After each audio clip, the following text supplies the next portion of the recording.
നമസ്കാരം. എല്ലാ പ്രിയ പ്രേക്ഷകർക്കും നമ്മുടെ ബിസിനസ് സ്റ്റാറിലേക്ക് സ്വാഗതം. നമ്മൾ ഒരുപാട് എപ്പിസോഡുകൾ പിന്നിട്ടു.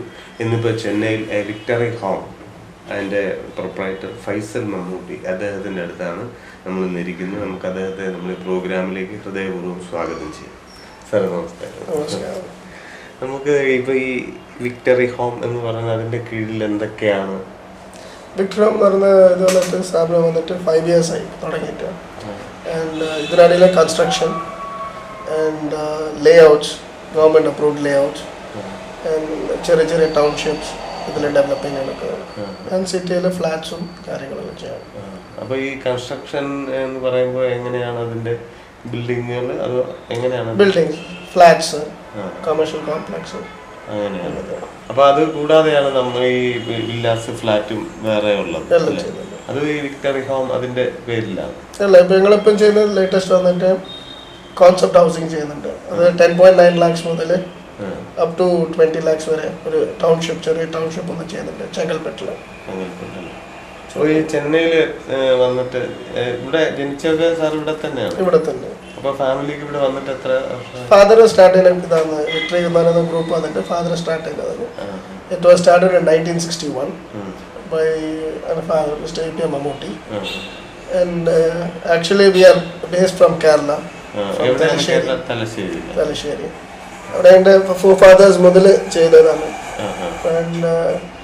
ഞങ്ങളെ തറവാടൊക്കെ അവിടെയാണ്, തലശ്ശേരിയിൽ. ഇപ്പോൾ അവിടെ ആരാണ് ഉള്ളത്? അങ്കിൾസ് എല്ലാം ഉണ്ട്. എല്ലാവരും ഞങ്ങളുടെ ഫാമിലി എല്ലാവരും ഇവിടെ വന്നിട്ട് 61 വന്നതാണ് ഫാദർ. സോ അതിനുശേഷം ഇവിടെ തന്നെ ഞങ്ങൾ ഡെവലപ്മെന്റ്. അപ്പോൾ ഇവിടെ ആരൊക്കെയാണ് സാറിൻ്റെ കൂടെ ഉള്ളത്? ഞാൻ, ഫാദർ, മദർ, എൻ്റെ വൈഫ്, എൻ്റെ ചിൽഡ്രൻ. വൈഫ് എന്താ ചെയ്യുന്നത്? ഹൗസ് വൈഫാണ്. അപ്പോൾ ഈ ഒരു ബിസിനസ് ഇപ്പോൾ ഫാദർ തുടങ്ങി വെച്ചതാണ് എന്ന് പറഞ്ഞു. അപ്പോൾ ആ ഫാദർ തുടങ്ങി വെക്കുമ്പോൾ ഉണ്ടായിട്ടുള്ള അല്ലെങ്കിൽ അനുഭവിച്ചിട്ടുള്ള ടെൻഷൻ എത്രയെങ്കിലും സാറിന് കിട്ടിയിട്ടുണ്ടോ? അതായത് ഫാദർ വന്നത് 1961. ഫാദർ പിന്നെ ഫാദറിന്റെ 3-4 ആൾക്കാരുണ്ടായിരുന്നു കൂടെ. 61 പുള്ളിക്കാരൻ സ്വന്തമായിട്ട് സ്റ്റാർട്ട് ചെയ്തു. When he was 21 years. അവിടെ നിന്ന് പുള്ളിക്കാരൻ ഉണ്ടാക്കിയിട്ട് ഒരു ലൈക്ക് ഇന്ന് അറിയപ്പെടുന്ന ഒരു കമ്പനിയാണ് വിക്ടറി ടിംബർ ആൻഡ് പ്ലൈവുഡ്സ്. അതിന്ന് when I was 18 ഞാൻ ആ കച്ചവടത്തിൽ ചേർത്തത്. ആഫ്റ്റർ മൈ കോളേജ് ഫാദറിൻ്റെ കൂടെ ജോയിൻ ചെയ്തത്. And almost 16 years I was there with him. And simultaneously around 5 years back we started ഈ ഹോം ഡിവിഷൻ. എനിക്കൊരു ഇൻട്രസ്റ്റ് ഉണ്ടായിരുന്നു കൺസ്ട്രക്ഷനും കാര്യത്തിലൊക്കെ. സോ അങ്ങനെ സ്റ്റാർട്ട് ചെയ്യുന്നത് വിക്ടറി ഹോം എന്ന് പറയുന്നത്. ഇപ്പം ഇതും ഏകദേശം ഒരാൾക്ക് നല്ല ഡെവലപ്പായിട്ട് വന്നിരുന്നു. അപ്പോൾ ഈ ടിംബർ പിന്നെ പ്ലൈവുഡ്സ്, അവിടെ ടിംബർ എന്താണ് അവിടെ വർക്ക് നടക്കുന്നത്? എന്താണ് അവിടെ? ഞങ്ങൾ എല്ലാ MNC കമ്പനീസായിട്ട് കോൺട്രാക്ട്സ് ഉണ്ട്. Plus trading, imports of logs എല്ലാം ഫോറിൻ കൺട്രീസ് ഇമ്പോർട്ട് ചെയ്യാണ്. എന്നിട്ട് ഞങ്ങൾ ഫാക്ടറി ഉണ്ട്, ഡയമണ്ട് ഫ്ലഷ് സ്റ്റോഴ്സ് എന്ന് പറഞ്ഞിട്ട്. അപ്പോൾ ഈ നമുക്ക് എക്സ്പോർട്ട് ചെയ്യുന്നുണ്ട് എന്തെങ്കിലും കാര്യങ്ങൾ? ഇല്ല, ഇതുവരെ ചെയ്തില്ല. അപ്പോൾ ഈ പ്ലൈവുഡ്സിന് ആവശ്യമായ സാധനങ്ങളൊക്കെ എന്താണ് വേണ്ടത്?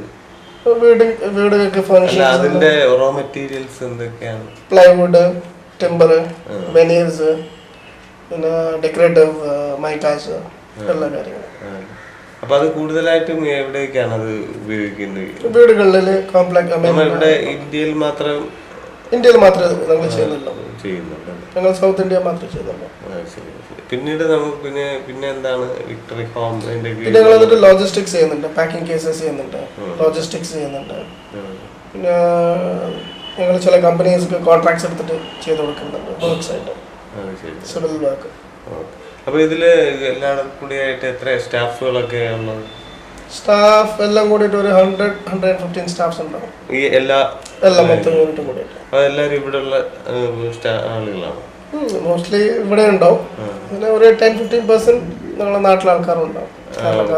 അവിടെ കേരളത്തിൽ നിന്നുള്ള അവര് നേരത്തെ തൊട്ടുള്ളതാണോ? അതോ? ഉണ്ട്, നേരത്തെ തൊട്ടുണ്ട്. അപ്പൊ ഇവര് ഈ ഇവിടെ ഉള്ളവരാണോ? ഇവരുടെയൊക്കെ സാലറി സ്കെയില് എങ്ങനെയാണ്? എല്ലാം സെയിം ആയിട്ടാണോ? Almost same. അത് മാനേജർ ലെവലിൽ കുറച്ച് കൂടും, ബാക്കിയെല്ലാം ഒരു സാലറി.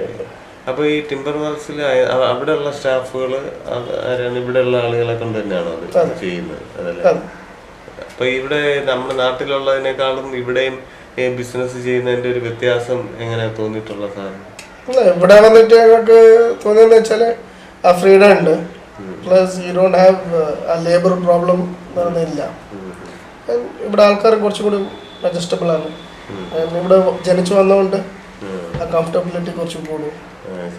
അപ്പൊ ഈ ഇതിലെ ഏത് മേഖലകളിലെ കോമ്പറ്റീഷനുള്ള മേഖലകൾ ആണല്ലോ ഇതിൽ പലതും, അത് എങ്ങനെയാണ് അത് മെയിൻറ്റെയിൻ ചെയ്യുന്നത്? ഇല്ല, കോമ്പറ്റീഷൻസ് ഉണ്ട്. പക്ഷെ ഞങ്ങൾ ഈ ഫീൽഡ് ഞാൻ പറഞ്ഞില്ല 61 നിന്നുകൊണ്ട് ഫാദർ ബേസ് സെറ്റ് ചെയ്തിട്ടുണ്ട്. എന്തായിരുന്നു ഫസ്റ്റ് തുടങ്ങിയിട്ടുള്ളത്? ഫാദർ വന്നപ്പം പുള്ളിക്കാരൻ ഒരു കട വെച്ച് തുടങ്ങി, വിക്ടറി ടിമ്പേഴ്സ് എന്ന് പറഞ്ഞിട്ട്. പുള്ളിക്കാരൻ 61 തുടങ്ങിയതാണ് ഒരു ഷോപ്പ് വെച്ചിട്ട്. ഇന്ന് ഏകദേശം 14 ഷോപ്സ്, 14 കടയുണ്ട്, ട്രേഡിംഗ് റീറ്റെയിൽ ഔട്ട്ലെറ്റ്സ്. പിന്നെ 3 ഫാക്ടറീസ് ഉണ്ട്.